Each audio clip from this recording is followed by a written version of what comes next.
It has been said that banking is the most important business in the world. All money flows through our complex banking system. That system includes every financial institution, whether it be insurance companies, credit unions, banks, credit card companies, investment organizations like Merrill Lynch or Charles Schwab. In fact, everyone and everything in one way or another is connected to the banking system. Without banks, the flow of money to and from people and businesses would virtually come to a halt. Each of us participates in the flow of money through the banking system on a daily basis. Money flows from one account to another so we can acquire the things we want and need. It is this flow of money that actually makes money. Every time we pay for something, no matter what form of money we use, be it cash, check, credit card, or electronic bill pay, we are participating in the flow of money through the banking system. All financial transactions, whether to us or from us, pass through this banking system. Typically, we use banks for two things: a place to store money until we need it, or a place to borrow money from to finance the things we want. So who controls the banking system? The bankers do, of course. In other words, not you. We all know he who has the gold makes the rules. It is not uncommon for people to avoid borrowing money from a bank so they won't have to pay interest. So they wait until they have enough money saved to pay cash for their major purchases. But here is profound financial truth. You finance everything, and I mean everything, you buy. You either pay interest or you give up the opportunity to earn interest. Either way, there is a cost. Here's an example of what we mean. Let's assume you have $30,000 in a savings account earning 5% interest. You decide you would like to buy a car for $30,000. So you withdraw your savings to make the purchase. At this point, you just gave up the ability to earn interest on that $30,000 forever. $30,000 earning 5% per year in interest would have grown to $38,288 in 5 years, or $48,867 in 10 years. So as you can see, you either pay interest or you give it up. Either way, there is always a cost. What if it was possible for you to create your own family bank inside the banking system? A family bank that you owned and controlled. What if it were possible to earn interest on your money while you stored it in this family bank, and when you needed to finance a car or some other major purchase, you could continue to earn the interest you would normally have paid to a banker or given up if you had paid cash? With your family bank, it is possible to do exactly that. Learning to see money and think about it the way a banker does plays a vital role in creating your own family banking system. It's the way you think. We associate banks with financing or borrowing money, which to us represents debt and a financial liability.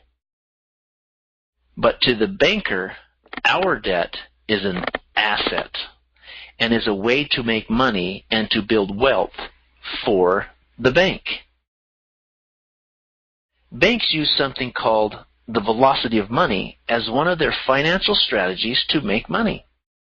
As money moves from one account to another, there is almost always a processing fee.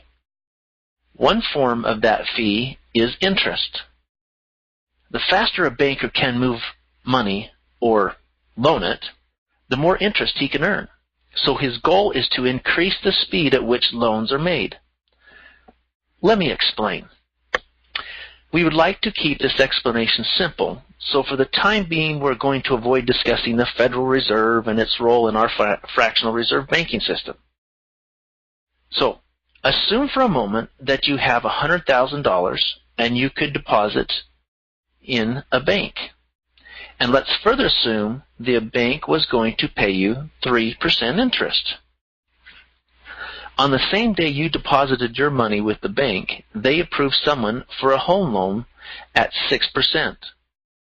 By loaning them your money at 6% and paying you 3%, the bank also made 3%, right? Well, that 3% is actually what is called the interest rate spread. The bank actually made 100% return on the 3% they paid you.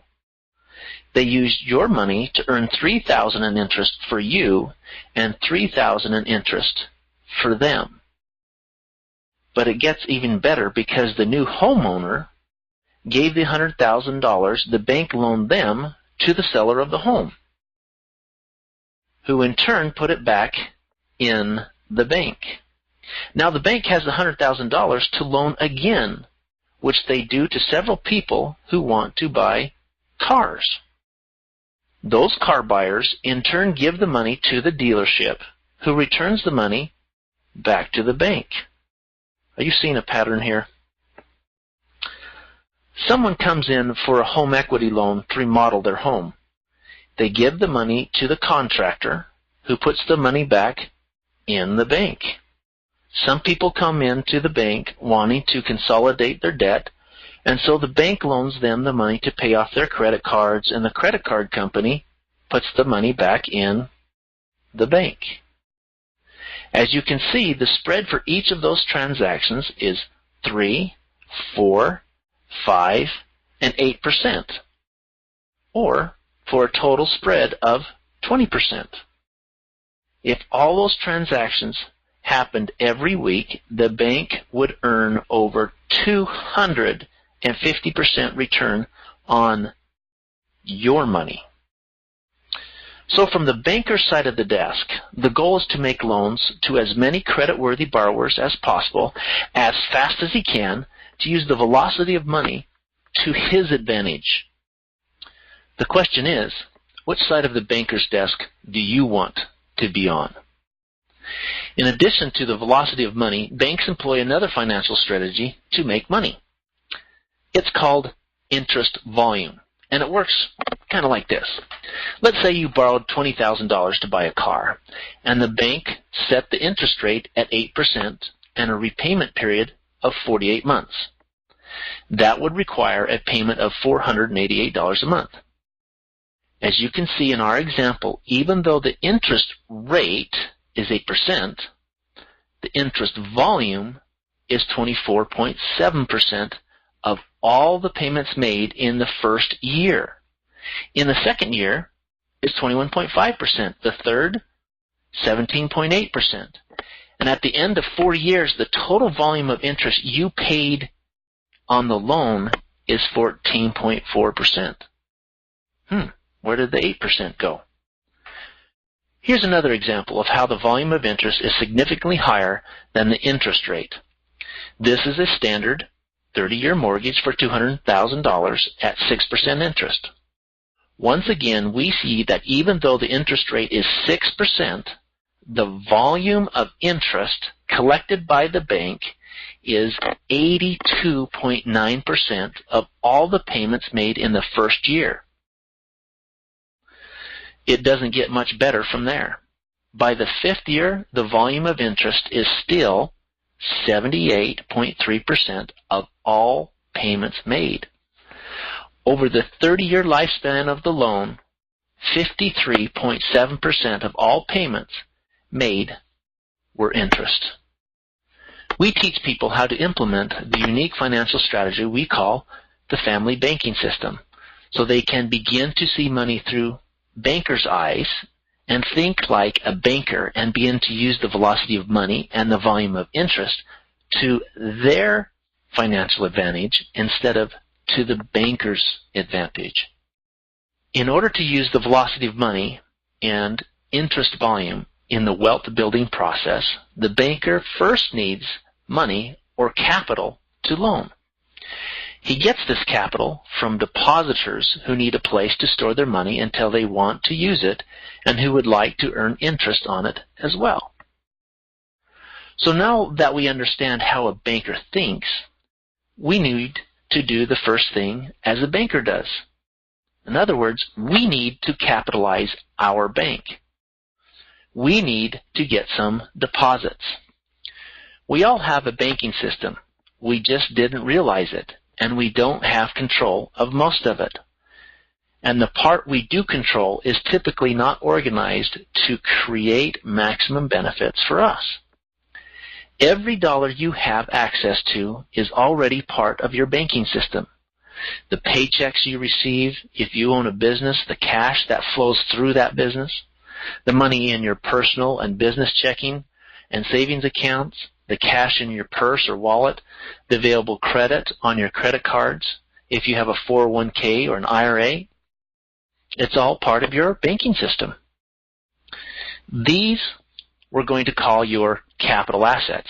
In fact, even your car loans, mortgages, student loans, and the outstanding balances on your credit cards are part of your banking system.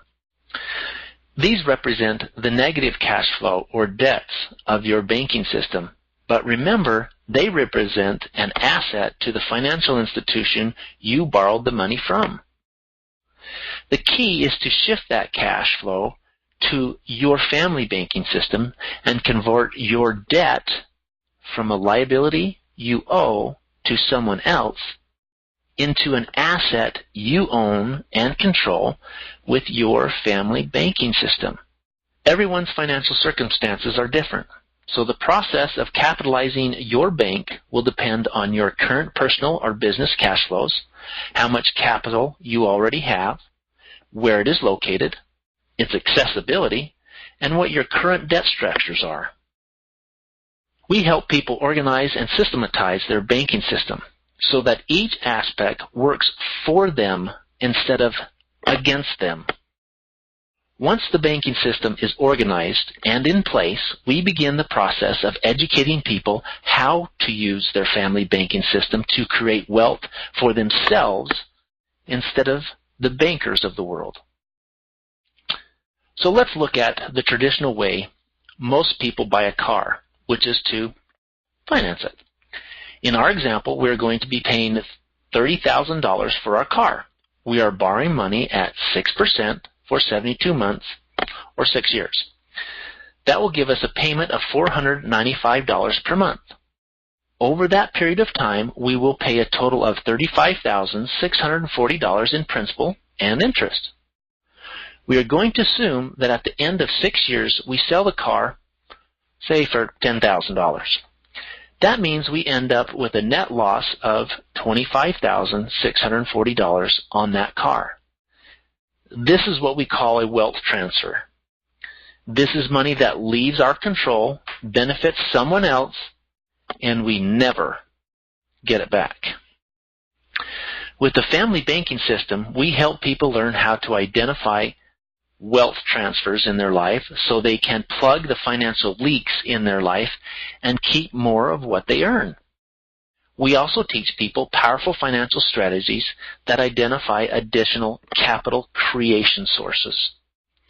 We help people create greater financial efficiency so their money is working harder and smarter for them, and we show them how to recycle their money so they can use the same dollars over and over again.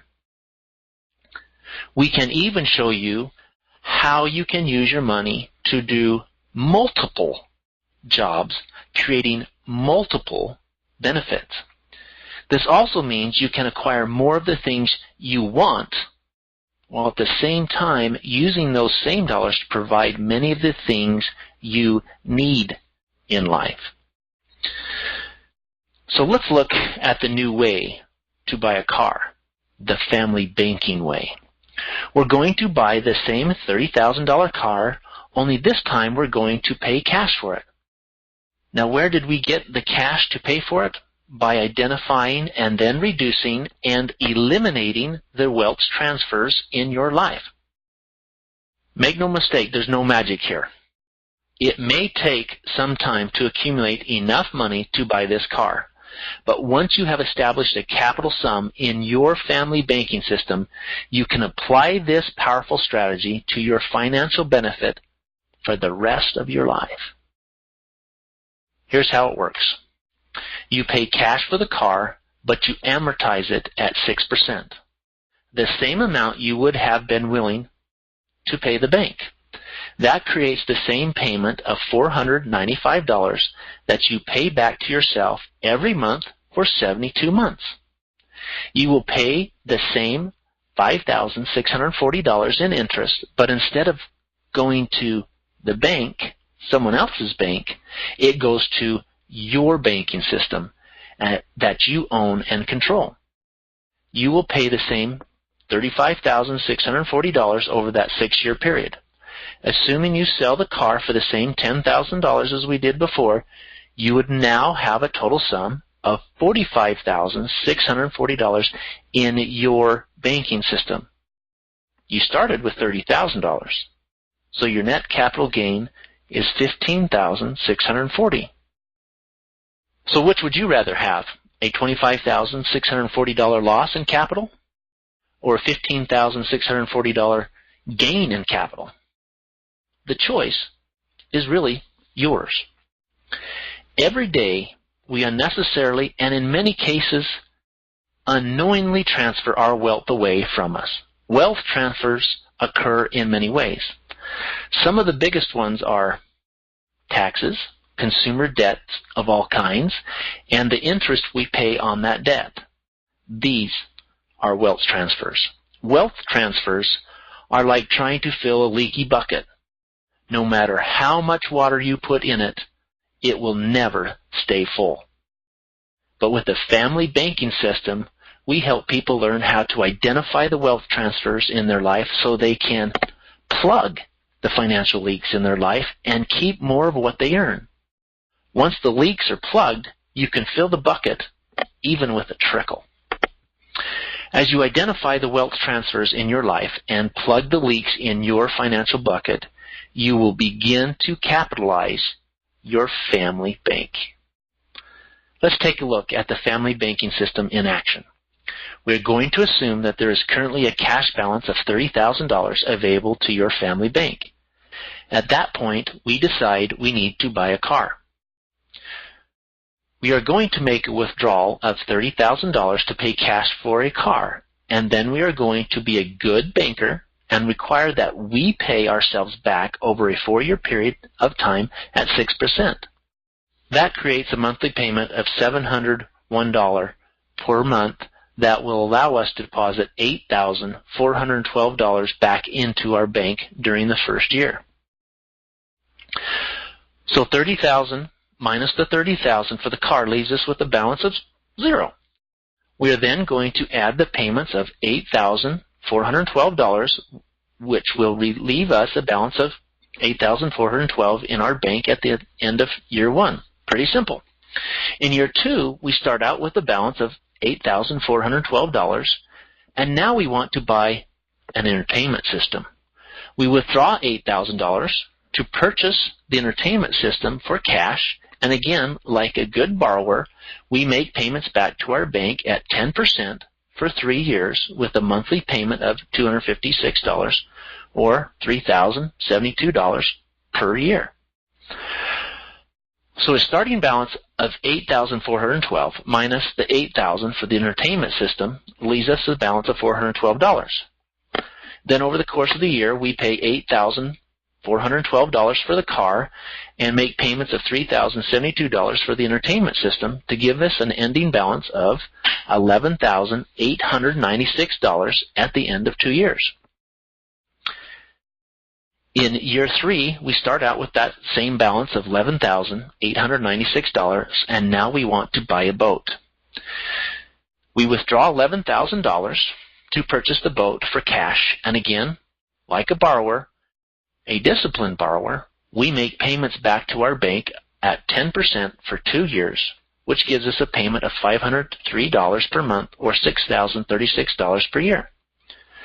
So a starting balance of $11,896 minus $11,000 for the boat leaves us with a balance of $896. We're then going to add our annual payments of $8,412 for the car, $3,072 for the entertainment system, and the $6,036 for the boat, which leaves us with an ending balance of $18,416 at the end of year 3. In year 4, we remember that we want to control our debt, so we decide not to purchase anything big that year. We start the year out with a balance of $18,416. We add back the same annual payments for the car, the home, theater system, and the boat, which gives us an ending balance of $35,936. So financially, what really happened here? You used the same $30,000 to finance $49,000 in purchases. You recovered $35,936 in principal and interest that would have normally been transferred away forever. Plus, you now own a car, a boat, and a home entertainment system. This is how powerful the velocity of money and the family banking strategy are when used together. If you had financed these same items the traditional way, you would have paid $33,648 for the car, $9,216 for the entertainment system, and a total of $12,072 for the boat. Or in sum, a total of $54,936, which left your account forever, and you never get to earn interest on those dollars again. But the bank does, and now it can continue to use the money you paid them to reloan over and over again, making thousands of dollars of interest on your money every year. With the family banking system, every payment you make returns to the family bank you own and control, to be used again and again, building wealth for your bank, not someone else's. This is why you should start your own family bank. Now, we have an extremely important question here. Where is the best place to store the money that you have for your family banking plan? There are a few places you can safely store money. You could store it in a safe. However, you would not earn interest. You could store it in a savings account, but the interest rate might be pretty low, and it would be taxable. This is very inefficient, and your money is only doing one job. You could store it in the stock market or a mutual fund, but your money would be subject to market fluctuations and even potential loss. None of these seem like a viable option. After a great deal of research looking for the ideal place to store money for your banking plan, we recommend you use a professionally designed, specific type of high cash value insurance plan that emphasizes maximum cash buildup with the least amount of insurance and takes maximum advantage of favorable tax laws. There are several advantages to utilizing these specifically designed policies for your family banking system. First, money stored in a life insurance policy grows tax-deferred and can be accessed on a tax-free basis. Second, you are avoiding future tax increases. Third, you can earn a market rate of interest on your money. Fourth, by using the cash values as your family financing capital, you reduce the wealth transfers in your life and keep the money for your use over and over. Fifth, when you are done using the cash value to finance things, you can use it for a tax-free retirement. Sixth, you probably want and need some life insurance anyway. And 7, upon your death, you can leave the life insurance death benefit to your heirs income tax-free. Talk about using the same dollar to do multiple jobs. Let's just consider for a moment the fact the majority of people make car payments during their working life, and they also try to find their retirement at the same time, as though they're not connected. What if you could use the same dollars to do both jobs? What if you could use your car payment to purchase your life insurance and provide for your retirement? What if every time you made a car payment, it came back to you in the future as tax-free retirement dollars? How powerful would that financial strategy be? With the family banking system, that's exactly what you can do. So very quickly, let's recap why we want to get rid of the local banker and start our own family banking system. It means that there is no application, no credit checks, no loan denial, no waiting for funding, no banking hours. It's your money, your bank. $1 doing multiple jobs, liquidity, use, control, enjoyment, tax-deferred growth, tax-free withdrawals, ultimately transfer tax-free to heirs. Thank you for joining us for this presentation. We encourage you to get with the person that invited you to attend so they can help you learn more about how to create your own family banking system and implement the financial strategies that help you build wealth like a banker. We think everyone should learn how to build wealth with a family banking system, so please feel free to invite your family and friends to join us on our next webinar. The person who invited you can tell you how to do that. Once again, thanks for attending our presentation.